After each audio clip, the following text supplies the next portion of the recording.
Hello, everyone. My name is Mary Kiesler, and I'm the District Social Worker here for Cuba Rushford. I am introducing the Rebel Family Forum, The Power of Families, the Spirit of Rebels. Today I'm going to be doing a presentation on the digital dilemma, connecting or isolating, the effects of cell phones and social media on mental health. We all know that cell phones are a major part of our modern lives. 4.88 billion people own cell phones, which equates to about every 4 out of 5 people. And over 4.5 billion people use social media platforms globally. They use these platforms for communication with family and friends, to blog, to share. They use social media. They use platforms for entertainment, maps, phone book, calculator, you name it. We now have a computer in the palm of our hands to use on a daily basis. Just taking a quick glance at how many kids have smartphones. Between 2015 and 2021, the percentage of children who owned smartphones in the United States was about 11%. In 2021, that jumped to 31%, and I can only imagine what that percentage is today. About 51% of kids spend 4 hours on their phones, while 30% spend 6 hours on their phones. Teens between the ages of 13 and 17 are spending, 4.8 hours per day on social media on all different sorts of platforms. The use of cell phones in schools was about 97% of kids who use their cell phone during the day, averaging about 43 minutes of time spent during the school day on their phones. Kids are usually using their phones for social media, YouTube, and gaming purposes.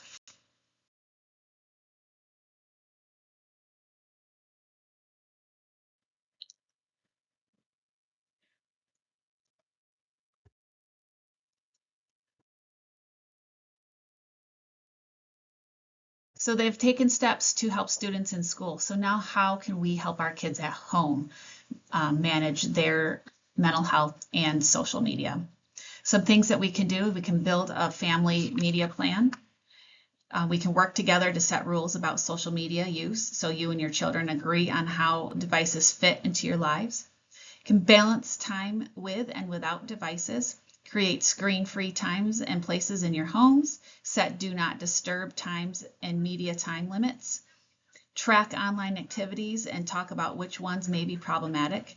Plan regular screen-free activities your family enjoys. And make a habit of turning off media that isn't in use. Try music if you need ambient noise. We can talk about social media. As parents, we need to start regular open-minded conversations with our children, even the youngest ones, about their media use and your own. We want to ask our kids questions like, what do you like about social media platforms? How do you feel when you're on social media and when I'm on social media? Have you seen anything concerning? We want to help our children understand what's real and what's edited, how to recognize ads or inappropriate content, and how media and emotions connect. We want to make sure that our kids know that they can come to us about any of their online experiences. As parents, we want to set a good example. We want to include our own habits and discussions about social media usage. When your attention is on your device, tell your kids what you're doing and be kind to others online and talk to your kids about how you are using social media for good. And finally, we want to optimize our family's online experience. We want to choose quality content to use together as a family, know which platforms are age and content appropriate for our children, set and follow safety rules for who we can chat with online, set privacy settings at the most secure level, watch for warning signs like if your child is withdrawing from social interaction and hobbies, letting screen time interfere with physical activity, healthy eating, and bedtime. If you're concerned about any of these things, you can always reach out to a mental health professional or talk with your primary care physician. When we're setting our media plan, we need to keep the 5 C's of social media use in the back of our brains. So the 5 C's are child, content, calm, crowding out, and communication. The 5 C's are kind of guidance for each age group and starts with information about developmental stages kids are going through and how this influences media use. It can also describe healthy media habits to strive for at home. So if we look at the first one, child, because all children are different, they don't all have the same risks and benefits from media. We want to make sure that we know who our child is, what is their personality, how does this influence what social media that they are attracted to and how it affects them. Does our child seek out wild content on video platforms, or does media help support a special artistic or musical talent? Is social media feeding into their social anxiety, or do they have a supportive friend or group online? Next, we want to think about the content. Research shows that content quality shapes whether kids have positive or negative relationships with media. Learn about what your kids play or watch. Help them think about which videos and games they use that have too much violence, rude role modeling, unrealistic beauty standards, or commercialism. Although these things trend on social media, they can influence kids' emotions and behavior. To find good replacement video games, Common Sense Media is a great resource. Calm. All kids need to learn strategies for how to manage strong emotions or fall asleep at night, and sometimes media becomes that go-to strategy. If this is the case, talk to friends, pediatricians, therapists, or other supports to find ways that kids can help calm their brains and their bodies down before going to bed without using social media. Next, crowding out. Depending on how much media your family is using and what time of day, it may be crowding out other things your family cares about. Rather than just focusing on reducing screen time, help your family think about what they want to get back, such as quality family time, more sleep, going to the movies, playing with pets, or time outdoors. Help kids recognize that digital media has lots of hooks that keep us online longer than we intend. That's why it helps to have a plan about when and where to use media that we use every day. And finally, communication. Talk about media early and often. This is one way kids build digital literacy, and it helps you identify when your child or teen is struggling. It's normal to find this a stressful topic, so take a deep breath, try to be open-minded, and ask questions. This helps reduce guilt and increases your problem-solving mindsets. So can all of this really help our kids' mental health when it comes to using social media and cell phones?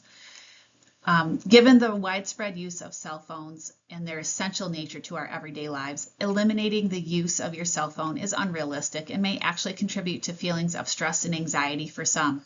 Some individuals, especially children, feel connected to their phones because they know that their parents are just a text or a phone call away, and that does create a sense of safety. Studies have shown that even a small reduction in smartphone use can make a significant impact on mental health and phone addiction. In a study conducted in Germany from April of 2019 to November of 2020, results showed that a reduction in smartphone use by 1 hour per day for 1 week resulted in reduced depression and anxiety and improved physical activity. So, in conclusion, when your eyes are not glued to your cell phone screen, you are able to notice the beauty and joy around you. Maintaining a balance between engagement in the real world and your screen time can contribute to a healthy and happy mental state. If you or your child are struggling to find this balance or are experiencing symptoms of depression and anxiety, help is available. I think it's important to understand that cell phones are a major part of our lives, but we also need to balance this in a healthy way. Here is my contact information. I can be reached through email at mkiesler@mycrcs.org or in my office at 585-968-2650, extension 4105. There is a new video that will be coming out. Hopefully they'll bring it to Allegheny County. It's called Can't Look Away, the case against social media. There was a special screening in October for this, but this is a good way to show the dark side of social media and its impact on our young users, and maybe give us some better ways to manage our usage. I have attached some resources that you can take a look at and utilize. Social media marketing for teens and tweens, internet safety, safety features and parental controls for TikTok. TikTok is a very popular social media platform used among teens, as well as Snapchat. This is another guide to Snapchat safety